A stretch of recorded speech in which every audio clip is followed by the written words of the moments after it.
nonjobkan, kasih gaji, selalu tinggal di rumah. Lebih kecil lossnya untuk kita. Cuman kemarin nggak bisa, sekarang bisa. Lu kok berani loh? Serius loh? Sekarang saya bisa kerjakan itu. Dan saya akan kerjakan. 300 belum lah.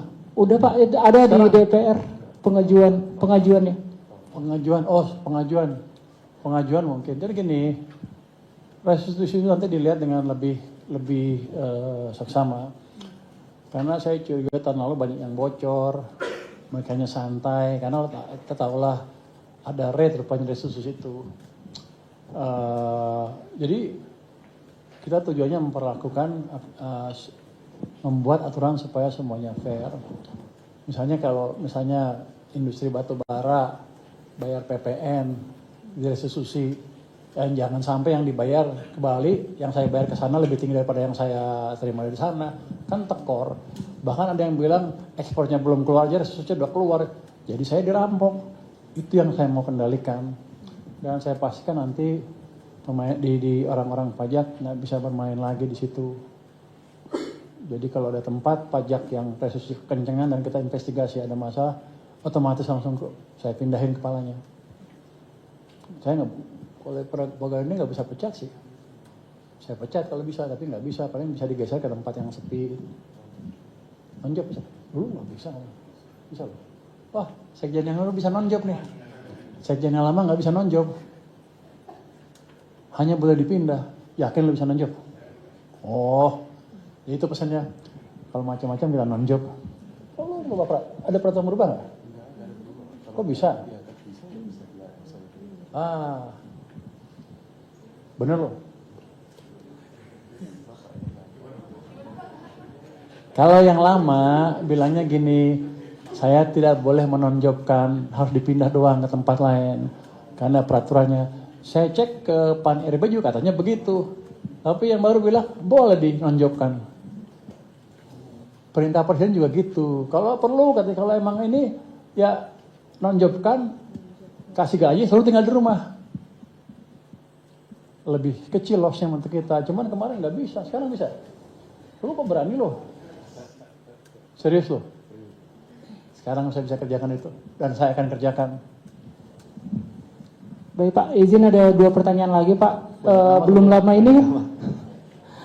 ini kan Pak Purbaya bilang arah pemerintah saat ini udah masuk dalam mode bertahan atau survival ya Pak. Mungkin bisa dijelaskan ini maksudnya seperti apa ya Pak? Terus dengan mode sebelumnya seperti apa? Itu kan kalau di dalam itu disebut ya, yang presiden apa? Bahasanya apa?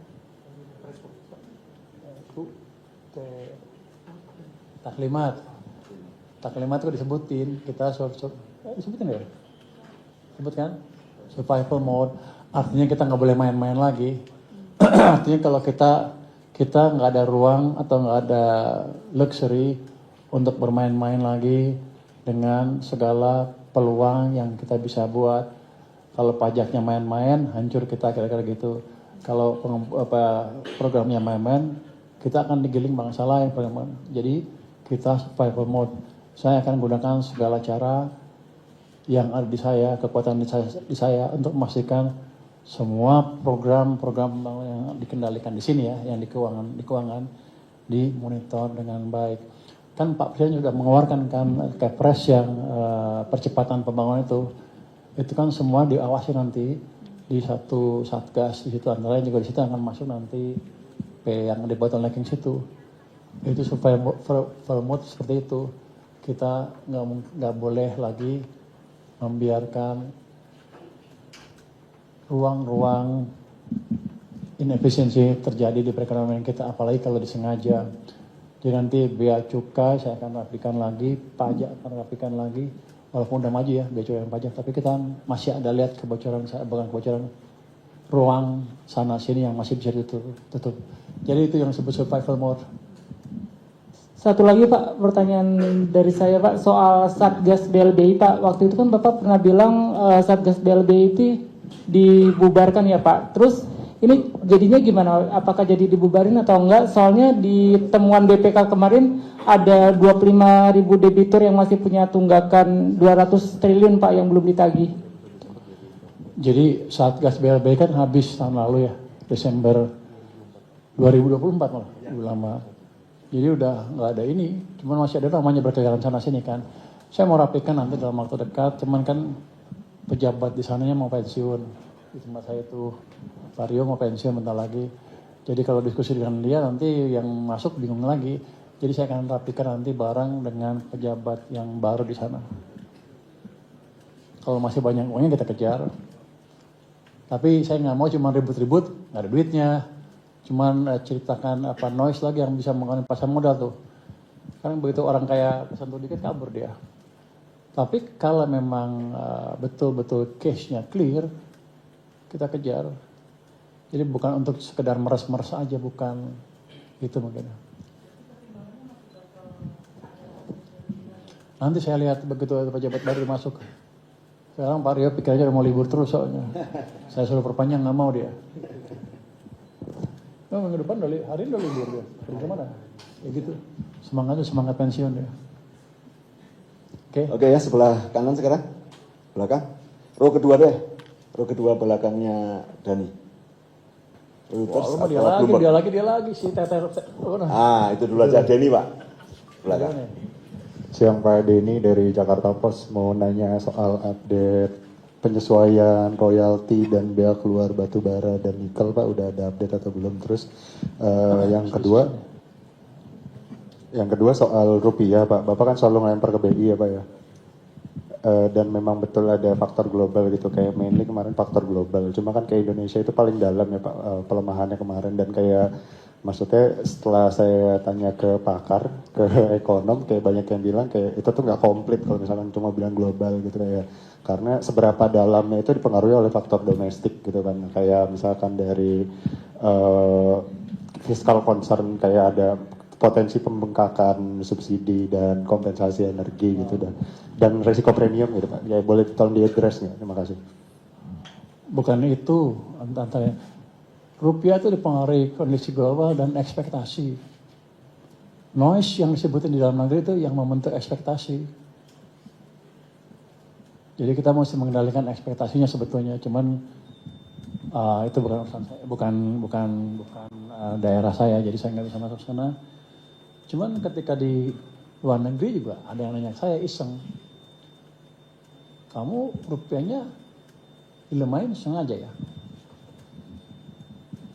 Dalam ilmu moneter, ilmu exchange rate, dunia exchange rate, itu ada yang disebut beggar thy neighbor policy untuk nilai tukar. Jadi satu negara sengaja memperlemah nilai tukarnya supaya negara partner dagangnya susah berkompetisi dengan kita.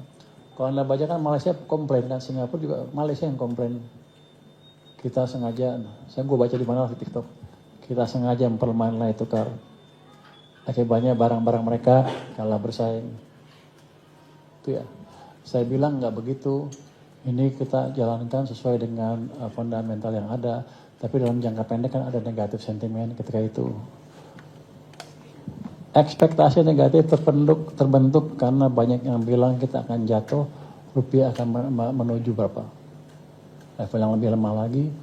Tapi saya bilang sih, kalau fundamentalnya kuat seperti ini, untuk membaliknya tidak terlalu rumit. Nanti saya diadu dengan BI ini. Itu ya. Royalti masih sedang dibicarakan. Jadi untuk saya, bukan level bunga, level rate yang penting. Untuk saya begitu itu bisa barang bisa ada biaya ekspornya, biaya cukai bisa masuk sehingga saya tidak dituduh. Saya bisa memeriksa barang-barang itu sebelum barang itu dikirim keluar sehingga praktek under invoicing bisa dihilangkan semaksimal mungkin. Itu untuk royaltinya masih didiskusikan. Ini sebentar lagi diumumkan oleh Menteri ESDM.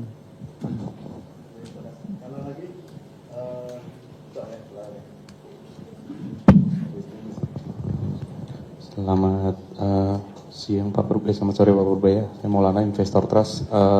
Mau tanya soal ini Pak. Sebagai KSSK udah ngawasin soal AI-nya antropi belum Pak, yang namanya mitos? Soalnya itu dikhawatirkan dapat menyerang sistem perbankan dan bank sentral begitu.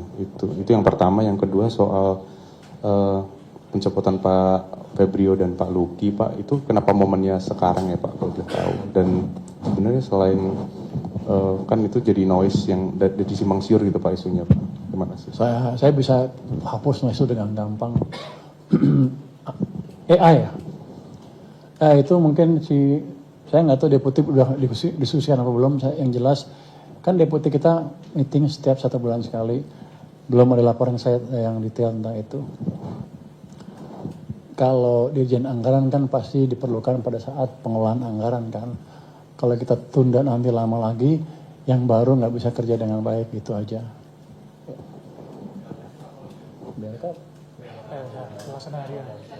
Pak Darto tadi saya nggak datang ya? Mana ya Pak Darto?